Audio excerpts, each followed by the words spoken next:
Langkah cerdas manajemen. Buat sistem yang luar biasa ini agar pemain tidak berada di zona nyaman. Begini penjelasannya. Yang ditunggu akhirnya tiba. Satu bek asing tambahan kekuatan baru Persebaya musim depan. Begini faktanya. Gegerkan publik Surabaya. Terbongkar. Di balik kasus Tony Firmansyah dan manajemen. Apa yang sebenarnya terjadi? Simak baik-baik.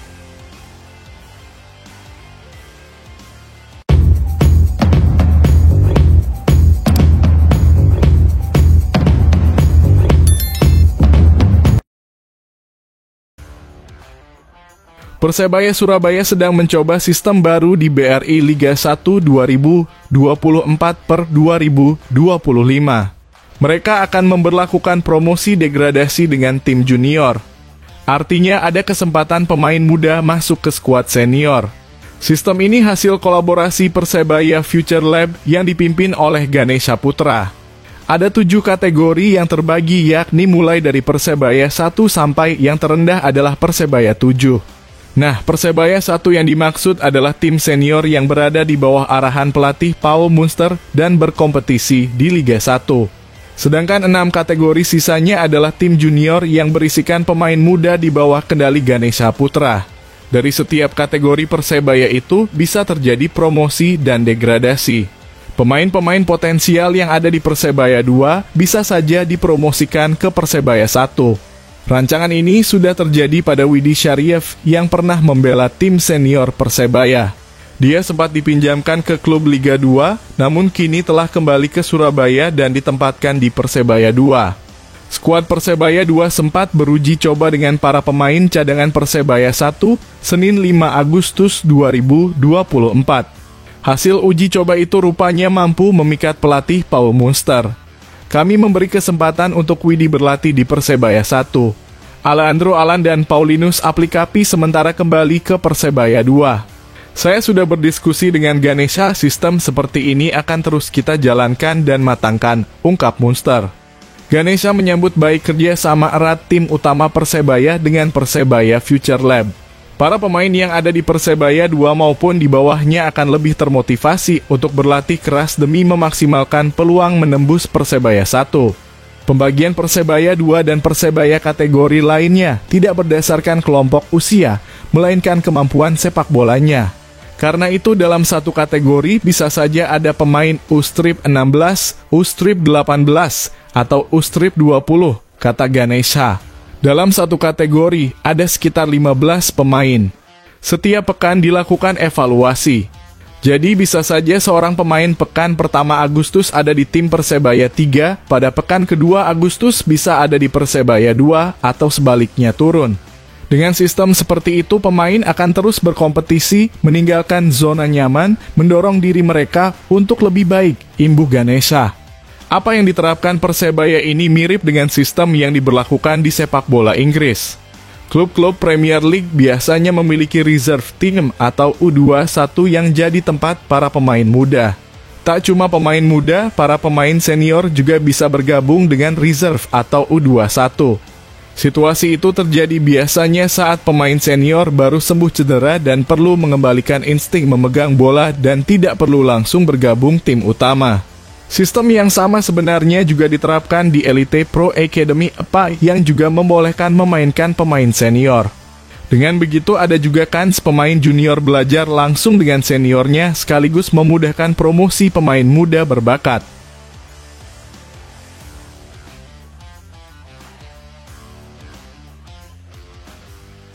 Yang ditunggu akhirnya tiba. Satu bek asing tambahan kekuatan baru Persebaya musim depan. Begini faktanya. Persebaya Surabaya saat ini dikabarkan akan menambah amunisi pemain asing di pemain belakang. Sejumlah nama sudah dikaitkan dengan tim berjuluk baju ijo itu, terutama Persebaya masih punya sisa 2 kuota pemain asing untuk dimanfaatkan.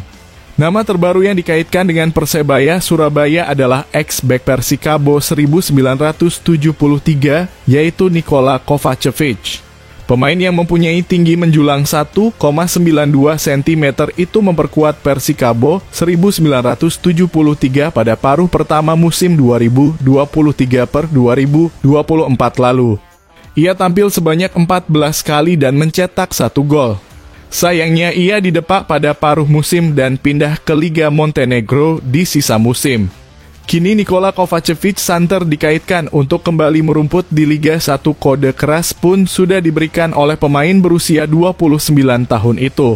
Dilansir surya.co.id dari akun Instagram pribadi Nikola Kovačević @nikolakoca21, ia mengunggah fotonya saat melakukan pemanasan di Stadion Gelora Bung Tomo, Surabaya. Kode keras makin terlihat dengan adanya logo Persebaya di Videotron sebagai background fotonya. Nikola Kovačević sendiri merupakan pemain belakang asal Serbia. Ya, Persebaya tentu masih akrab dengan pemain berasal Serbia karena musim lalu diperkuat oleh Dusan Stevanović. Kans untuk Nikola Kovačević untuk merapat juga makin besar melihat ex-pemain Novi Pazar itu berada dalam naungan agen langganan dari Persebaya Surabaya, yaitu Gabriel Budi. Menarik untuk menantikan kelanjutan transfer Persebaya Surabaya dalam pencarian bek asing.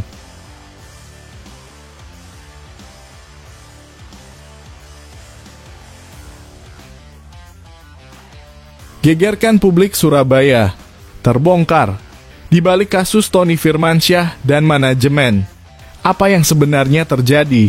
Simak baik-baik. Gelandang Timnas Indonesia U19 Tony Firmansyah buka-bukaan usai dihukum Persebaya Surabaya karena alasan indisipliner. Nama Tony Firmansyah tidak disebut Persebaya dalam peluncuran tim untuk Liga 1 2024/2025 di Stadion Gelora Bung Tomo, Minggu 4 Agustus. Momen itu jadi pertanyaan lantaran Tony dianggap sebagai pemain muda potensial yang bisa diberdayakan Bajul Ijo pada musim baru. Dikutip dari Detik.com, alasan Tony tidak dipanggil dalam launching tersebut lantaran pemain yang baru membawa Timnas Indonesia U19 juara Piala AFF 19 2024 itu karena mangkir dalam sesi latihan. Saat ini Persebaya sedang dalam tahap akhir persiapan menuju Liga 1 2024/2025 yang akan digelar akhir pekan ini. Karena itu kehadiran setiap pemain sangat dibutuhkan tim. Sebelumnya beredar di media sosial terkait surat peringatan pertama yang dikirimkan Persebaya kepada Tony Firmansyah. Dalam surat itu dituliskan, Tony tidak mengikuti sesi latihan pada Rabu. Persebaya menjelaskan Tony sempat berdalih memenuhi undangan PSSI usai mengantar Timnas U19 juara Piala AFF, akan tetapi Persebaya sendiri belum menerima surat pemberitahuan dari PSSI terkait undangan itu. Surat tersebut baru diterima Persebaya pada Rabu sore. Surat peringatan itu tersebar di media sosial setelah diunggah Tony melalui Instagram. Akan tetapi dalam penelusuran Senindonesia.com tidak ada unggahan seperti itu pada akun Tony @Tony_i_Firmansyah. Pada unggahan yang sama juga Tony dilaporkan memberikan bantahan dihukum Persebaya.